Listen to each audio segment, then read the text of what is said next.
আমাদের সকলের প্রিয় ব্যক্তি, ইসলামী আলোচক, মোটিভেশনাল স্পিকার ভাই মোহাম্মদ আবু তোহা আদনান সাহেব, যিনি ইসলামী আলোচনার মাধ্যমে আমাদের কাছে পরিচিতি লাভ করেছেন, এই জাতির কাছে পরিচিতি লাভ করেছেন।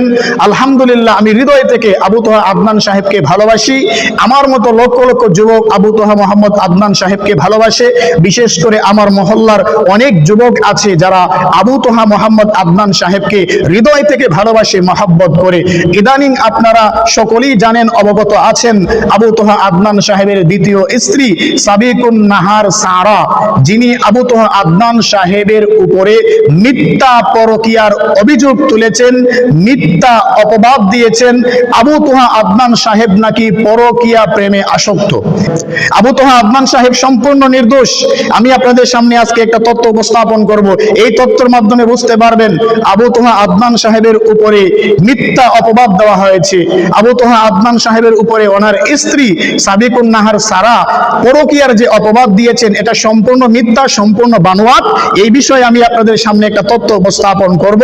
সাবিকুন নাহার সারার প্রথম যার সাথে বিয়ে হয়েছিল শেখ হাবিব সাহেবের একটা ভিডিও বার্তা আপনাদের সামনে উপস্থাপন করতেছি। আপনারা একটু পর্যবেক্ষণ করেন, দেখেন উনি এই ভিডিও বার্তায় সাবিকুন নাহার সারা সম্পর্কে কি বলেন। আমি এই সাবিকুন নাহার সম্বন্ধে দু চারটি কথা না বললে হয় না। আমি ওর সম্বন্ধে কিছু বলতে চাই, সেটা দেশবাসী অবশ্যই সবাই জানবেন, সবাই শুনেন। এই সাবিকুন নাহারের প্রথম একটি বয়ফ্রেন্ড ছিল, তার নাম ছিল তুষার।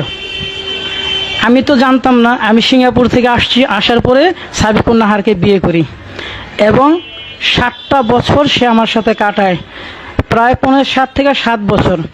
এর ভিতরে তার চালচলন কিছুটা আমি ভালো দেখি না বিধায় কথা কাটাকাটি হয়, অনেক সময় ঝগড়া কীর্তন হয়, এক সময় তারা আমার সাথে ছাড়াছাড়ি হয়ে যায়।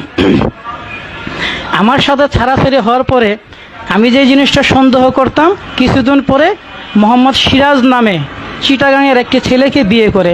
তার বয়স 40-45-এর উপরে হবে, প্রায় 45-46-এর উপরে হবে। ওই ছেলেকে বিয়ে করে এবং আমার কাছ থেকে যাওয়ার সময় ও আমার থেকে দেনমোহর সম্পূর্ণ করে গিয়ে আমাদের ডিভোর্স হয়, দেনমোহরগুলো নিয়ে যায়। আমার 3টা সন্তান ছিল, একটি ওর গর্ভেরই যেদিন হয় সেদিন মারা যায়। তারপর আরেকটি ছেলে হয়, তার নাম ওয়াসিফ। তারপর আরেকটি মেয়ে হয়, তার নাম ওয়ারিশা। 7 বছরে এই মেয়েটি আমার এই ছেলে মেয়েদেরকে রেখে ওই সিরাজের হাত ধরে চলে যায় আমার ডিভোর্স দিয়ে এবং দেনমোহরের টাকা নিয়ে যায়। কিছুদিন পরে, 1-1.5 বছর পরে, সেই সিরাজের সাথে ওর বনিবনা হয় না বিধায় সে সিরাজকেও ছেড়ে দেয়। সিরাজের থেকেও সে দেনমোহরের সম্পূর্ণ টাকা আদায় করে নেয়। সাবিকুন নাহার জিনিসটা, নামটা দেখে আমার আরেকটা আগ্রহ হলো। পরে আমি খুঁজতে দেখলাম যে হ্যাঁ, আমার সে প্রথম স্ত্রী। এখন আমার কথা দেশবাসীর কাছে, আমি আদনান তাহা ভাইয়ের সম্বন্ধে কিছু বলতে চাই না, তার সম্বন্ধে আমি জানি না সে ভালো না খারাপ, সে কি। আমি শুধু এইটুকু মিডিয়ার কাছে বলতে চাই, যে নারীটারে নিয়ে তারা এত লাফালাফি করতেছে, এত ভালো, কি সুন্দর পর্দা, সে নারী সম্বন্ধে তারা জানে একটি না। এখন হিসাব করলে 4-4টি পুরুষ তার জীবনে। প্রথম ভালোবাসার প্রেমিক, তার নাম হলো তুষার, বাউনিয়াবাদে থাকে, মিরপুর 11। আমি মিরপুর 11 নম্বর থাকি। আমি তারে বিয়ে করছি, আমি তার প্রথম স্বামী। আমার ঘরে তার 3টি সন্তান হয়। সে আমারে ছেড়ে চলে যায়, সে আরেকটা বিয়ে করে, তারেও ছেড়ে দেয়, তারপর আরেকটা বিয়ে করে। আমি শুধু এতটুকু। আমার ভাইয়েরা, আপনারা স্পষ্ট দেখতে পেরেছেন আবু তোহা আদনান সাহেবের দ্বিতীয় স্ত্রী সাবিকুন নাহার সারার প্রথম স্বামী যে কথাগুলো তার সম্পর্কে বলেছেন, আমরা এখান থেকে স্পষ্ট বুঝতে পারি আমাদের আবু তোহা আদনান ভাই সম্পূর্ণ নির্দোষ। সম্পূর্ণভাবে তিনি ষড়যন্ত্রের শিকার হয়েছেন তার দ্বিতীয় স্ত্রী কর্তৃক, এটা আমরা স্পষ্ট বুঝতে পেরেছি। আমার ভাইয়েরা, আমার বন্ধুগণ, আমি আপনাদের সামনে একটা কথা বলতে চাই।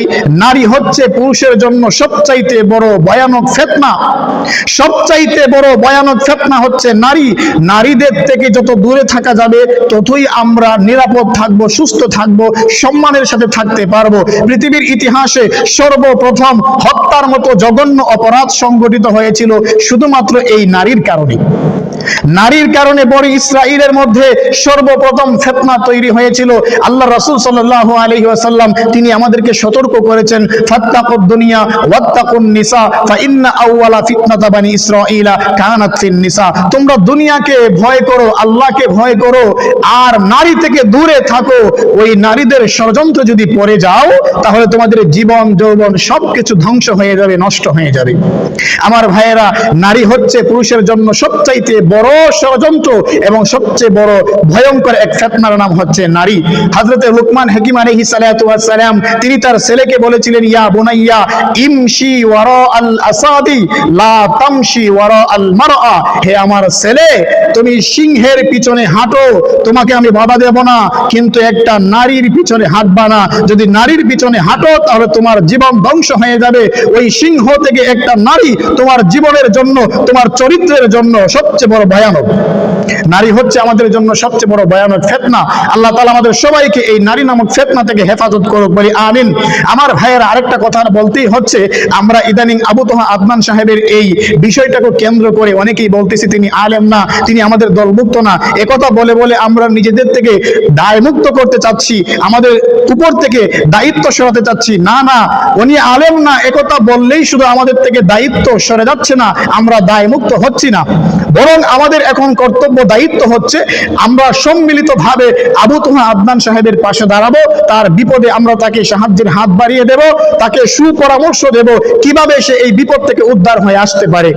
আবু তোহা আদনান সাহেবকে আমি ভালোবাসি, মন থেকে ভালোবাসি, আপনারা অনেকেই ভালোবাসেন আবু তোহা আদনান সাহেবকে। এজন্য সকলের প্রতি বিনীত অনুরোধ থাকবে, আবু তোহা আদনান সাহেবের পাশে দাঁড়ান এবং তাকে এই বিপদ থেকে উদ্ধারের পথ বাতলে দেন, বলে দেন। কারণ আবু